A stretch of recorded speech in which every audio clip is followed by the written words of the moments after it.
मैं डॉक्टर अभिरुचि आपका मेरे एस्ट्रोलॉजी चैनल पर स्वागत करती हूँ। बहुत बार मुझे सवाल पूछा जाता है कि राशि के अनुसार रत्न पहनने की सही विधि क्या होती है। रत्न पहनते वक्त लोगों के मन में ये जिज्ञासा होती है कि हम कौन से उंगली में रत्न को पहने, पूजा का मुहूर्त कैसे होगा, कौन से समय पे और किस तरह से पूजा करनी चाहिए, हम पूजा करेंगे तो वो उसका सही तरीके से फल हमें मिलेगा कि भी नहीं। तो इस सभी चीज़ों का हल आपको इस वीडियो में मिल जाएगा। हमारी नवरत्न की पूजा विधि की सीरीज में इन सभी चीज़ों की जानकारी हमारे नवरत्नों की पूजा विधि सीरीज में अब हम जानकारी लेने जा रहे हैं रत्न पन्ना के बारे में। सबसे पहले तो हम जानते हैं कि पन्ना धारण करने का कौन सा सही समय है। बुधवार के दिन पन्ना धारण किया जाता है सुबह 6 से 7 के बीच में, जब बुध ग्रह का हो रहा है, या फिर दोपहर में 1 से 2 के बीच में भी आप इसको पहन सकते हैं। पन्ना रत्न धारण करने के लिए बहुत अच्छा होगा कि आप किसी अच्छा एस्ट्रोलॉजर से अपनी पत्रिका दिखाकर जानकारी ले लें। बट अगर आप अपने व्यक्तिगत जीवन में कुछ लक्षण जानना चाहते हैं तो खास तौर पर अगर आपको स्पीच इशू है, आप साफ जुबान से बोल नहीं पाते, आप अटक अटक के बात करते हैं, आपको कानों में तकलीफ है, आप अच्छे से सुन नहीं पाते, आपको नर्वस डिसऑर्डर मतलब नर्व्स इशू लगातार आपको बन रहे हैं, तो ऐसे व्यक्ति का बुध खराब होता है, उसने पन्ना रत्न धारण करना चाहिए। बुध व्यापार का भी कारक होता है, तो अगर आपको व्यापार में लगातार घाटा चल रहा है, आप सही तरीके से प्रैक्टिकल डिसीजन नहीं ले पा रहे हैं, तो आपने पन्ना रत्न धारण करना है। साथ में अगर आप स्टूडेंट हैं और आप सिली मिस्टेक्स करते हैं, लिखने में, पढ़ने में, याद रखने में आप लगातार गलती करते हैं, पन्ना रत्न आपका काम का है, आप पन्ना रत्न अवश्य धारण करें। रिश्तों में सभी तरह की बुआ, मासी, चाची, छोटी बहनें ये बुध ग्रह के प्रभाव में आती है, तो अगर लगातार आपके इनके साथ रिश्तों में तकलीफ है, इनका कोई सहयोग आपको नहीं मिल पाता या इनसे आपको हमेशा परेशानी होती है, तो भी आपने पन्ना रत्न पहनना चाहिए। पूजा शुरू करने से पहले आपको पन्ना रत्न पूजा के लिए कुछ सामान की जरूरत होगी। सर्वप्रथम आप अपने पूजा स्थान पर एक चौरंग, चौकी या पाटे पर इस तरह से हरे रंग का कपड़ा बिछाएंगे और 1.25 मुट्ठी मूंग की दाल आपको वहां पे रख देनी है। बाकी भगवान की पूजा में जो सामान की जरूरत होती है, सीजन के अकॉर्डिंग फूल, दिया, हल्दी, कुमकुम, अक्षत, ये आपको पहले से अरेंज करके रखना है। धूप अगरबत्ती की अरेंजमेंट करके रखिए। कपूर आपको दिखाना है। पंचामृत अभिषेक के लिए अत्तर, चंदन, टीका और भोग के लिए आपको खड़ी शक्कर और हरे मूंग का हलवा बना सकते हैं, या फिर इस तरह से हरी इलायची का भोग भी आप लगा सकते हैं। पन्नी की पूजा करने के लिए पान का जो बीड़े का पत्ता आता है और हरी इलायची, 5 हरी इलायची का इस्तेमाल भी आपको करना है। आप चौरंग पे, चौकी पे भगवान के पास इस तरह से अरेंजमेंट करें, मूंग रखें, उसके साइड में आपको हरा पत्ता और 5 इलायची रख देने हैं और इसके ऊपर आपको पूजा करनी है। पूजा के पहले अगर बुधवार को पूजा कर रहे हैं सुबह, तो मंगलवार रात को ही आपने दूध, गंगाजल और गौमूत्र का इस तरह से घोल बना लेना है। इसमें से कोई एक चीज भी आप इस्तेमाल कर सकते हैं। आपके पन्नी की बनी अंगूठी या लॉकेट कुछ भी है, आप उसको इस तरह से डुबो के रख दीजिए। अगर समय की कमी है तो आप पूजा के 1 या 2 घंटे के पहले भी ये विधि कर सकते हैं। इस तरह से जब आप पूजा करेंगे तब आपने उस घोल से अंगूठी को निकालना है और शुद्ध पानी के साथ उसको साफ कर लेना है। धोने के बाद आप किसी अच्छे से सूखे कपड़े के साथ उसको पोंछ लीजिए, उसको साफ कर लीजिए। साफ करने के बाद आपको आपके पूजा स्थान पे किसी थाल या फिर छोटे से प्लेट में अंगूठी को रखना है। रखने के बाद आप पंचामृत के साथ बुध के मंत्रों का जप करते हुए अभिषेक करेंगे। बुध ग्रह का मंत्र होता है ओम बुम बुधाय नमः।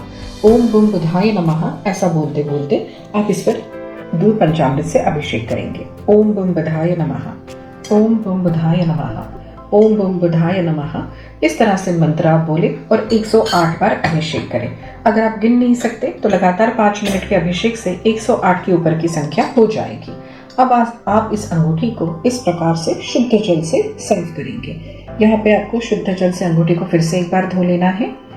अंगूठी को इस प्रकार से स्नान करा के आपने साफ कपड़े से इसको ड्राई कर लेना है, सुखा लेना है। अब आपकी पन्नी की अंगूठी इस तरह से रखेंगे। अब अभिषेक के बाद आपको अंगूठी इस तरह से सुखा के पोंछ के मूंग दाल पर रख देनी है। मूंग पर रखने के बाद हम अब इसकी पूजा करेंगे। सर्वप्रथम आपको हल्दी, कुमकुम और चावल के दानों के साथ इसकी पूजा करनी है। चंदन का तिलक हम करेंगे। आपके पास जो भी अत्तर अवेलेबल है इस अत्तर का छिड़काव भी आप अंगूठी पर कीजिए। आपको मौली धागा वस्त्र के रूप पर अंगूठी को अर्पण करना है। सीजन के अकॉर्डिंग जो भी फूल आपको अवेलेबल है वो फूल भी आप चढ़ाइए। बुद्ध देवता, इनको आपके कुशल मंगल की प्रार्थना करिए। हमेशा आपके ऊपर कृपा रखने के लिए आप उनको आशीर्वाद मांग सकते हैं। इसके बाद अब आप पन्ना रत्न को इस तरह से धूप या अगरबत्ती अर्पण करेंगे। इससे रत्न शुद्ध होगा और शुभ ऊर्जा से प्रभावित होगा। आपको दीप अर्पण करना है। अब हम पन्ना रत्न की भोग लगाकर पूजा करेंगे। भोग के लिए हरे मूंग दाल का हलवा अगर आपके पास अवेलेबल है, या पान की मिठाई मिलती है वो आप इस्तेमाल कर सकते हैं। बट अगर वो आपके पास अवेलेबल नहीं है तो हरी इलायची और खड़ी शक्कर का प्रसाद आप रख सकते हैं। इस तरह से पानी घुमा के नैवेद्य आप अर्पण कर लीजिए। इसके बाद समय आता है आरती का। अगर आप आरती कर सकते हैं तो बुध ग्रह की देवता बनते हैं भगवान विष्णु, तो विष्णु के किसी भी स्वरूप की आप आरती कर सकते हैं।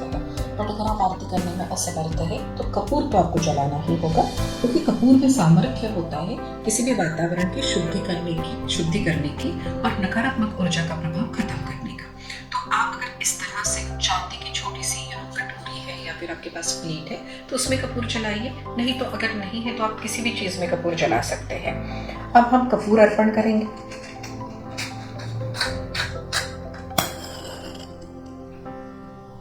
इस तरह से आपको कपूर जलाना है। अग्नि देवता को ओम शांति शांति शांति बोलकर आपको शांत करना है। कपूर की धुनी आप रत्न को अर्पण करेंगे, खुद भी आरती ग्रहण करेंगे, बुध देवता को आशीर्वाद मांगेंगे। यहाँ पे आपकी पन्ना रत्न की पूजा विधि समाप्त होती है। इसी समय पर आप चाहें तो अंगूठी ओम बधाई नमः ऐसे बोलते बोलते आपके दाहिने मतलब राइट हैंड की सबसे छोटी उंगली में भी पहन सकते हैं। किसी को कुंडली द्वारा अपने राइट हैंड के रिंग फिंगर में भी पन्ना पहनना बताया जाता है, तो आप अपने ज्योतिषी के साथ परामर्श कर ले राइट हैंड के रिंग फिंगर में या राइट हैंड की सबसे छोटी उंगली में कहाँ पे आपको पन्ना पहनना है। इसके अलावा आप ब्रेसलेट फॉर्म में लॉकेट फॉर्म में भी पन्ना पहन सकते हैं। अब आपके यहाँ पन्ना रत्न धारण की विधि जो है वो समाप्त हुई है। पन्ना रत्न की विधि होने के बाद और अंगूठी पहनने के बाद पूजा में जो सामान आपने इस्तेमाल किया है, ध्यान रखिएगा कि वो आपको घर में इस्तेमाल नहीं करना है। इस सभी सामान को समेटकर और इसके ऊपर अपने तरफ से कुछ दक्षिणा रखकर आप कोशिश कीजिएगा कि किसी ज़रूरतमंद व्यक्ति को आप इसको दान दें, या अगर आपके पास कोई ऐसा व्यक्ति या नौकर या ज़रूरतमंद व्यक्ति नहीं है तो आप इसको किसी मंदिर में भी छोड़ सकते हैं। अब हमने पूरे विधि विधान से रत्नों की पूजा तो कर ली है, बट कुछ चीज़ों का ध्यान आपको अवश्य रखना चाहिए।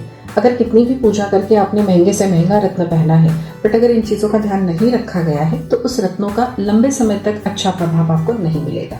सबसे पहली बात तो आप अगर किसी के अंतिम संस्कार में जा रहे हैं, जिसे हम फ्यूनरल भी प्रोसेशन भी कहते हैं, उस समय पर वहाँ पे बहुत ज़्यादा नकारात्मक ऊर्जा होती है।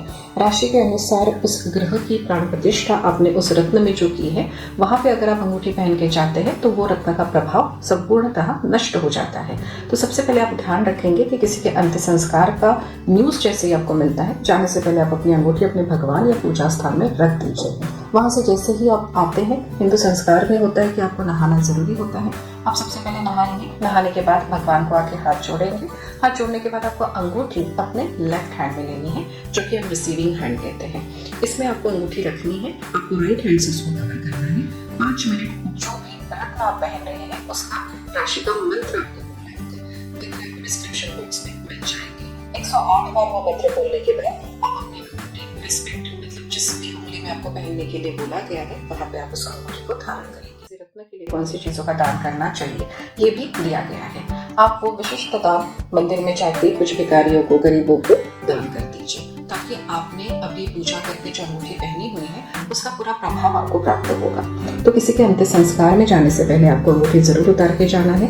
किसी कारणवश आप अगर भूल जाते हैं ऐसा करना, तो आने के बाद पूर्णतः पहले तरह से जो बड़ा विधि आपको पहली बार राशि का रत्न पहनने की जो विधि बोली गई है वो आपको फिर से दोहरानी होगी, अन्यथा उसके फल आपको नहीं मिलेंगे। मैं आशा करती हूँ कि राशि का रत्न पहनने में मैंने दी हुई जानकारी आपके लिए बहुत लाभदायी होगी। पूजा करके आपने जो रत्न पहना है वो आपके जीवन में बड़े परिवर्तन लाएगा। आपके लिए जो भी चीज़ आप चाहते हैं, सुख सुविधा, संपन्नता, आर्थिक स्थिति, सभी में आपको लाभ हो। मैं कोशिश करूंगी कि आपके मन में अगर ऐसे बहुत अलग अलग सवाल है तो आप मुझे उसको कमेंट में लिख सकते हैं। मैं उस पर वो जानकारी वीडियो के रूप में देने की कोशिश करूंगी। मैं चाहती हूँ कि आप इसको लाइक करेंगे और ज़्यादा से ज़्यादा ज़रूरतमंद लोगों तक ये वीडियो पहुँचाने की कोशिश करेंगे। तो आप इसको शेयर करें, सब्सक्राइब करें, मुझे कमेंट करते रहें ताकि मुझे आपके मन के सवालों का, प्रश्नों का उत्तर देने में आसानी होगी। ठीक है, आपने अब तक का ये पूरा वीडियो देखा है, इसके लिए मैं डॉक्टर अभिरुचि, मेरे एस्ट्रोरुचि परिवार की ओर से आपको धन्यवाद देती हूँ। शुभम भवतु।